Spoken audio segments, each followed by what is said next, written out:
Dostlar, bir daha salamlayıram sizi. Vladimir Dağı Park kompleksinə girdim, aşağı düşdüm. Bayağı da yuxarıdan çəkirdim sizə də yuxarıdan. İndi yendim aşağı Vladimir heykelinin yanından. Bura Vladimir Dağıdır. Bütün bu kompleks. Böyle bir sistem diye bir, ne bileyim, yüzlerlə hektar ərazidir. Ta ki Tarix Muzeyinə qədər gedir. Deməli, burada nəyi göstərəcəm sizə, ama istəyərdim biləsiniz. Burada sizə şüşə körpünü göstərəcəm. Deməli, Podoldan Reşetkə gələn yolun üstündəki şüşə körpünü. Bu dəqiqə görəsiniz, bu bizim insanlar dediyim kimi Pask ərəfəsində bu gün axşam insanlar gedəcəklər kilsəyə. Deməli, kimlər oruç saxlayıblarsa, bunlar Veliki Post deyildilər də, 40 günlük. Hristiyanlıqda 4 dəfə oruçluq var.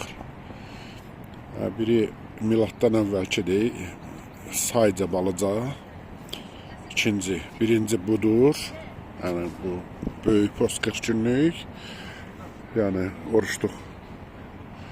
Sonra Petra i Pavla iyul ayında, bir də ilin axırlarında bir günlükdə, 2 günlük odur, bir günlükdə odur. Yəni onlar xırda-xırda postlardır. İnanc adamları görürsən bəzən bir həftədə saxlayırlar, necə ki bizdə görürsən, məsələn, Azərbaycanda da var belə adamlar görürsən, oruçluğu uzadırlar özləri.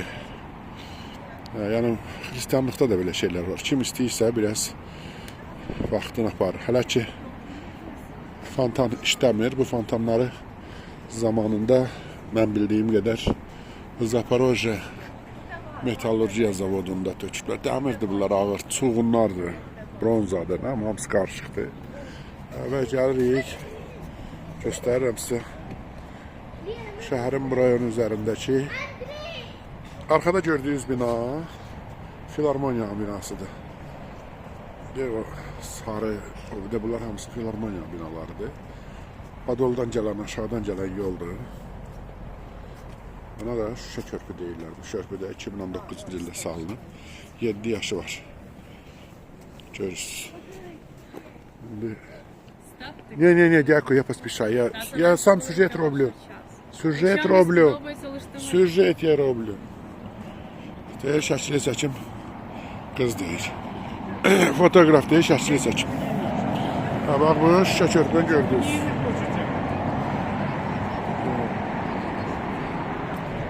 Fərqli koloritli adamlar da görə bilərsiniz burada.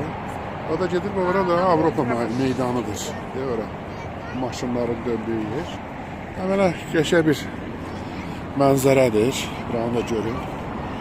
Yenə də nəyə görə çəkilişdə aparırıq? Siz dəvət edirik ki, evə gələsiniz inşallah. Görək də, prezident ofisi sinəsinə döyür ki, yaxın zamanlarda müharibə bitəcək. Hər halda ofisin rəhbəri Kiril Budanov dünən də, bugün də verdiyi müsahibələrdə bildirir ki, yaxın zamanlarda siz gözləmədiyiniz vaxtda bitəcək, kəfildən bitəcək müharibə. Allah eləsin. Biz də istəyirik müharibə bitsin, amma mən sizə bir şey deyim. Bayaqları Facebook'da da yazdım. Bu ateşkəslər ki var, yəni Rusiya-Ukrayna ateşkəsi, ondan sonra da Amerika, İsrail, İran ateşkəsi. Bunlar soyuq hesablamalarla texniki pauzalardır.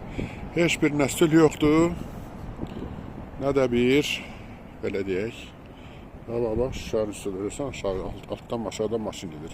Biraz tərləyib şüşələr görsənmir. Böyle güzel körpüdür. O da Xalqlar Dostluğu abidəsidir. Sonra dediğim kimi orada, o tarafta, o da aydındır. Dnipro otelidir, bu da Çeşmiş Lenin Muzeyi. İndi Ukraynski Dom deyirlər, Ukrayna evi. Bunları göstərim sizə. Bunları da göstərmək istəyəcəm dostlar sizə. Yəni müharibə gedə-gedə Ukraynada tikintilər də davam edir. Həyat da davam edir. Hava biraz da sərinlədi. Dünənlərdə sulu qar yağırdı. Buradan da yenə də Avalon rayonunun panoraması. İstərdim biraz böyüdüm. Görəsiniz, bax orada tikintilər də gedir. Yəni ola bilsin görmürsünüz. Amma kranlar işləyir. Sonra da bak burada, bu da bizim Dnipro çayının sağ sahilidir. Bu da sağ qoludur. Dediyim kimi o biri qolu baxın qabaqdakı adamın arxasındadır. Oradan gedir o biri qolu da. Aşağıda birləşirlər. Aşağıda birləşəndə orada Cənub körpüsü deyirlər. O körpü üstdən keçir. Kiyevdə ümumiyyətcə Dnipro çayının üstündə 5 dənə körpü var. Biri də budur, 6-cı. Darnitsa körpüsü deyirlər. Böyük bir, belə bir dairəvi yol yaradıb. Bax belə dostlar. Gördünüz, ora dediyim kimi filarmoniyadır. Baxın, sarı bina filarmoniyada da necə deyirlər ona əlavələrdir.